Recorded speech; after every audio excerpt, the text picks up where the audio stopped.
T.D. Jakes' voice stopped in the middle of a lecture on November 24, 2024. His skin turned gray, his eyes rolled back, and 2 to 3 million people were shocked as they saw him fall down.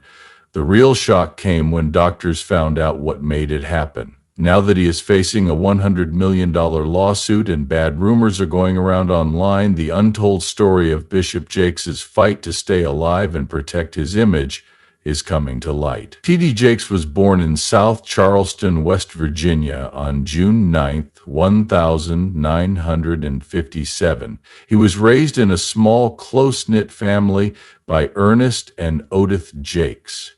T.D. was the third child and youngest. His father worked very hard and hired over 40 people to work in his cleaning business. He cleaned big places like the West Virginia Capitol and grocery shops. His mom taught people how to do things around the house like cook and sew. She made sure that all of her kids knew these things, and T.D. found them very useful as an adult. T.D.'s family lived in Vandalia, a divided neighborhood, when he was a little boy. The 1960s were a hard time because of race tensions, but the Jakes home was always a place to learn and do things. Things changed for T.D. when he was only 10 years old, even though everything seemed fine. Being sick with kidney disease made his dad very sick. T.D. helped take care of him for 6 years after that. The family had a rough time, but T.D. learned a lot about pain and kindness from it. During this time, he often stayed in his room and preached to his toy animals as if they were a big church congregation. He was known as Bible Boy because he always had a Bible with him and loved talking about God. Even when he was young, T.D. was very interested in God. The earth is always moving, even when it seems still. He learned this on a trip with his father. He thought about how God works in ways we don't always understand. It wasn't easy for T.D., though. In his teens, he had a time when he separated himself from his faith. He began singing religious songs at a party one night, and something powerful took place. He had a strong sense of the Holy Spirit and ran out of the house. He thought about God and his purpose again at that moment. His father died when T.D. was 16. He had been sick with kidney disease for years. He felt terrible about it. He began to doubt God and was both mad and lost at the same time. He had to look after his family. His mother also got sick, so T.D. quit high school 2 months before the end of the school year to take care of her. He kept going even though things were hard. He became stronger and better able to understand other people's pain because of this hard time. In the middle of this tough time, he felt called to become a preacher. He was still in pain and had questions, but he knew this was what God wanted him to do. T.D. did something big when he was 23 years old. He opened his first church. There were only 10 people in this small shop group in Montgomery, West Virginia. It was known as the Greater Emmanuel Temple of Faith. Things weren't easy back then. To help his family and the church, T.D. worked at a chemical plant during the day. Sarita, his wife, worked as a DJ at a Christian radio station and also did a lot to help. They were short on cash but got by. Their church wasn't very big or fancy. T.D. even played the piano for the group. He often joked that there might have been 40 people on Easter Sunday if they had counted everyone, including pregnant women and the dead. The church wasn't very big, but T.D. had a unique way of speaking that made people feel like they were there. He talked about issues people were having and gave them hope. The church slowly grew, and T.D. held his first meeting in 1983. There were only 80 people there, but it was the beginning of something much bigger. Over time, his strong words of healing and hope would reach a lot of people, mostly women who needed support. Bishop T.D. Jakes did something big in 1996. Only 50 families from his small church in West Virginia came with him to Dallas, Texas. He held the first service of the Potter's House in a rented building on July 28th. There were only 300 people there, but it was the start of something very big. 5,000 people came to the church in 6 months, so it had to move to a bigger place. Jakes paid $3 for a 28-acre piece of land in December. 200,000. It used to belong to another priest, but now the potter's house lives there. There was a great first service. Over 8,000 people came, and every seat was taken. People had to stand in other places to make room. The way Jakes preached and his message of hope moved everyone. The church grew so quickly that a new building had to be built in 1999. It took 191,000 square feet of space and $45 million to build. It had room for 8,000 people when it opened in July 2000. That's right, the church paid off the bill in only 4 years. People from all over the world changed their lives because of the Potter's House. It wasn't just a church. It's crazy how much the Potter's House has grown. 10,000 people were going to the church by the end of 1997. There were 200 after 2 years. There were so many people who wanted to go every week that they had to start having 3 Sunday services in 2000. There were more than 2,300 people there. People of all races and walks of life went to the church, which shows how diverse Dallas is. About 300 people joined the church by 2005, making it one of the biggest in the United States. It wasn't the end of the Potter's House. It opened sites in Fort Worth, Denver, and other places. On 2010 New Year's Eve, the church sent its service to different places, and more than 400 people seen it in one night. By 2020, it will have sites all over the USS. 3,200 people went to church every week on average. The church grew to be one of the most important in the country. T.D. Jakes did more than just grow the church. He also wrote best-selling books and made movies. Woman, Thou Art Loosed, his first big book, came out in 1993. It was on bestseller lists for 75 weeks and sold more than 3 million copies.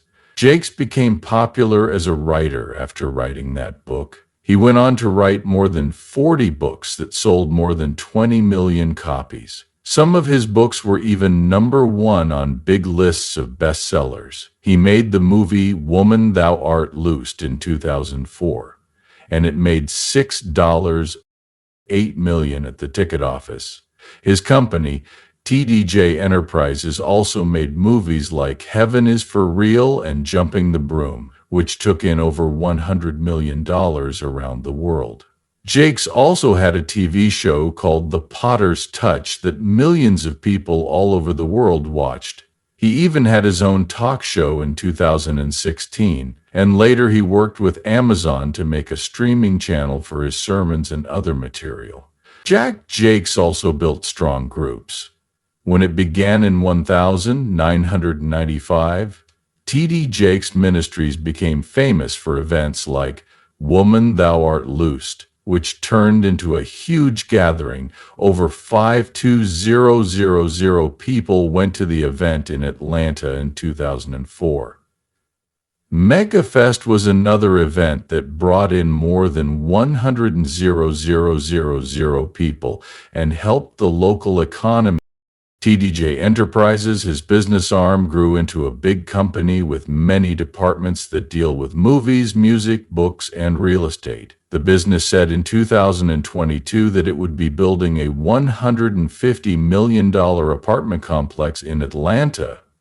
TDJ Enterprises was making more than $500 million a year by 2023. In 2001, Time magazine named T.D. Jakes the best speaker in the United States. It was a big deal. People all over the country needed hope after the 9/11 attacks when the piece came out. Time said that Jakes's message of mending and his ability to connect with people were great. The story on the cover made Jakes even more well-known. More people watched him on TV, and his books sold even more copies. T.D. Jakes has done a lot more than just be a teacher. He has been a lawyer for U.S. leaders in the White House like George W. Bush, Barack Obama, and Donald Trump. He was in charge of the morning prayer service for Barack Obama's inauguration on January 20, 2009. That was a big day. Today was a big day because Obama became the first black president of the U.S. Jakes didn't end there. Among other people, he worked with King Abdullah of Jordan, President Rawlings of Ghana, and President Obasanjo of Nigeria. He went to a dinner at the White House for African leaders in 2014 and was there when Pope Francis came to the U.S. in 2015. This shows how Jakes ties religion and politics together and has an effect on people all over the world. Jakes started Conversations with America in 2015, which was a show about big problems like racial inequality and changes to the criminal justice system. At a live event in 2016, he talked about these ideas with Chris Matthews of MSNBC. A lot of important people like Congress members and reporters were at this event, and it was streamed live to more than 1 million people. As you can see, Jakes combines spiritual guidance with taking real steps to fix issues. Jakes is also well known in Hollywood. His company has made movies that have made more than $500 million around the world. In 2011, Jumping the Broom, one of his movies, was the funny movie of the year. Another one was 2016's Miracles from Heaven, which starred Jennifer Garner. It was shown in these movies that stories with religious themes could work in popular entertainment. Jakes even had his own talk show in 2016, but it didn't last long. It showed that he wanted to reach more people. Jakes isn't just a movie director, he also helps people a lot. He started the T.D. Jakes Foundation in 2020 to raise $100 million for areas that need help. He worked with Wells Fargo in 2023 to give these towns $1 billion in resources. Early in 2024, $9 million had already been given to 16 groups. The foundation helps people find housing, learn about money, and get work training. As well, Jakes began the Texas Offenders Reentry Initiative, TORE, which has helped more than 420,000 former prisoners start over with their lives. People are given a second chance through this program, which helps them get jobs, find housing, and go to school. Jakes' church, the Potter's House, also does a lot to help people in need. Jakes went to the places hit by Hurricane Katrina with President George W. Bush in 2005. With MegaCare, the church has helped during many tragedies, such as the 2010 earthquake in Haiti. They gave out thousands of food to families in need during COVID-19. Jakes is also good at running a business. His real estate business makes neighborhoods better and builds affordable homes. In 2023, he worked with a Miami developer to build homes for families. Besides that, he runs leadership workshops and writes books like the bestseller Crushing. A lot of people come to his International Leadership Summit to learn about business and how to be a good leader. T.D. Jakes, on the other hand, has been arguing about what he thinks about the Trinity for many years. He used manifestations instead of persons to talk about the Father, Son, and Holy Spirit in the late 1990s, which made people question him. Some philosophers thought he believed in modalism, which says that God is one person who shows up in three different ways, not three separate people. When Jakes went to the Elephant Room Conference in 2012, the issue blew up. Pastors James MacDonald and Mark Driscoll asked him straight out what he believed. Jakes said, "One God, three persons." which made it sound like he agreed with traditional views. But then he said he didn't like the word persons and liked the word manifestations, which he said came from the Bible. This made people feel lost. That said, his church's website still used the word manifestations, which made people angry. Some people thought he was trying to change his mind, while others thought he was just trying to avoid being criticized. In 2016, a theologian said Jakes still spoke in a way that left people wondering what he really thought. This is why a lot of conservative Christians kept asking him questions. Traditional churches have also said bad things about Jakes because of what he teaches and how he speaks. His ties to the Word of Faith movement are a big problem because many people think it spreads false beliefs. In 2001, it was said that Jakes told people watching a Trinity Broadcasting Network benefit that giving money would bring them good things like money, success, and good relationships. Giving as an act of faith, not as a way to get something in return, is what most Christians believe. This message went against that. Some people didn't like what Jake said about money in 2015. They said, if you obey God, you will never be broke another day in your life. Some people say that his talks feel more like self-help than real preaching because they mix motivational speak with Bible lessons. He shocked people in 2007 when during a live lecture he spoke in tongues without translating, which the Bible says shouldn't happen. People have also said that Jakes doesn't talk enough about sin and turning away from it. He said that white Christians worry too much about abortion and same-sex marriage and not enough about social justice in an interview in 2019. This made a lot of conservative figures angry, and they began calling him a fake teacher. The prosperity gospel is another thing that folks don't like about Jakes. I think he teaches that having faith and following the rules will make you rich and successful. This complaint is made worse by the way he lives. News stories from 2005 said he lived in a $1 suitcase. Some people said that his $7 million mansion, fancy cars, and designer clothes were the exact opposite of what Jesus taught about living a simple life.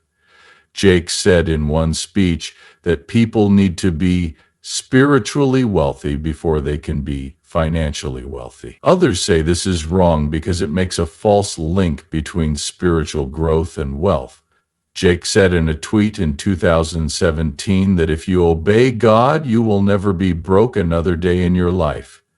There are even stories of church members who gave all their savings to the ministry and then had trouble paying their bills.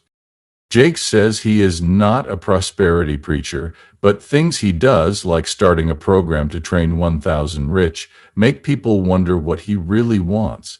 His message is said to help people get out of poverty, but many people think it twists the faith and helps him more than his followers. A lot has changed in T.D. Jakes' views on LGBTQ+ topics over the years, which has led to both praise and criticism. He said that being gay was brokenness and that it could be caused by bad parenting or abuse in the early 2000s. But he shocked a lot of people in 2015 when he said that the Black church and the LGBTQ+ community could live together, and that each church and gay person was different. Some people took this to mean that he backed relationships between people of the same gender. The backlash was so strong that Jakes had to say that he did not support same-sex marriage. In 2021, he said that white evangelicals were putting too much emphasis on problems like same-sex marriage and not enough on poverty and racial justice. This showed that his views had changed. When Jakes preached in 2022, he said that standard gender roles don't work anymore. Even though he didn't say anything about LGBTQ+ problems, this showed that he was ready to disagree with popular beliefs. Because of these changes, conservatives have grown apart from him, but leftists and LGBTQ+ rights activists see him as becoming more accepting. All of a sudden, Bishop T.D. Jakes, the well-known leader of the Potter's House in Dallas, was linked to a big lawsuit involving music mogul Sean Diddy Combs. Roger Lil Rod Jones, a record producer, sued Combs on March 25, 2024, saying he had done terrible things. People were shocked by a claim on page 47 of the case that Combs planned to use his relationship with Bishop Jakes to improve his public image after his ex-girlfriend Cassie Ventura accused him of abuse. Everyone was shocked when Jakes' name came up, and it made people wonder about his friendship with Combs. People started to guess how Combs planned to engage Jakes since the lawsuit didn't say. Jakes and Combs had worked together before. Jakes preached about kingdom culture on Revolt TV in 2021. Combs helped to start the channel. Jakes went to Combs' fancy birthday party in 2022. People began to wonder if their connection was stronger than it seemed after these events. Based on the case, it looked like Combs believed Jakes could use his status as a well-known pastor to shield him from public criticism.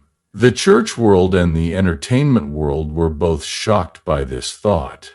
Things got worse when online stories began to spread in late 2023. Some posts said Jakes had been to private parties that Combs held, but there was no proof for these claims. They did more damage to Jakes' character, though. People were interested in Jakes more when he didn't say anything about the claims at first. However, he finally spoke during a Sunday lecture that was streamed to millions of people on April 15, 2024. He said the claims were lies meant to hurt his job as a preacher. According to Jakes, Combs did not do any of the things that Jakes said he did. He said the claims were an attack on his ministry and that he would fight back. A few days later, on April 18th, Jakes sued Rodney Lil Rod Jones for $100 million for slander. He said that the lawsuit's claims were not true and that it had done a lot of damage to his reputation. Jakes went after YouTube sites that were talking bad about him too. On May 2, 2024, he sued each channel and asked YouTube to show who was behind them. He wanted $50 million from each channel. He thought that these channels were making up stories about him with AI. Jakes didn't end there. To show he had nothing to hide, he made the accusations look into by appointing a board of trusted leaders and lawyers. To show that he was telling the truth, he let them look through all of his personal and church records. Jakes even tried to lie, and on July 15, 2024, the findings were made public. Everyone could also see the church's financial records, and he made some new rules, like making sure that senior leaders face background checks every year. Judge T.D. Jakes was preaching to a huge crowd at the Potter's House in Dallas on November 24, 2024. Over 1,200 people were there in person, and more than 2.3 million people watched online. His talk on strength and weakness had been going on for an hour when something astonishing happened. On time, at 10:37 a.m., "O Lord, my strength, my Redeemer, let them go in peace," he said, but his voice cut off. The microphone fell from his hand and hit the floor with a loud noise that stopped the entire church. Jakes started shaking violently. His tall frame, usually full of energy, was shaking. His eyes rolled back and his skin turned gray. The live stream caught every detail, and for nearly a minute he struggled to breathe. The congregation was in shock. A lot of people started to pray, and some even spoke in tongues. Fear quickly spread. 3 elderly members passed out from stress. What's even worse is that this happened on the same day that the Potter's House opened 28 years ago, turning a day of celebration into one of fear. That's how quickly the church replied. A cardiologist in the front row named Dr. Mariah Stevenson went straight to Jakes. She began to check his pulse and yelled commands. Marcus Washington, who was in charge of security at the church, quickly used Operation Shepherd's Staff, the emergency plan for the building. This made the refuge clear, and quickly 3,000 people left to make room for help. Usher Sarah Martinez ran through the crowd to get the AED at the same time. It took her less than 30 seconds to get there. After 4 minutes, the paramedics showed up. They worked quickly to stabilize Jakes by giving him emergency drugs and an IV. The helipad that was put up at the church about a year and a half ago made a big difference. A helicopter arrived shortly after and flew Jakes to Methodist Dallas Medical Center.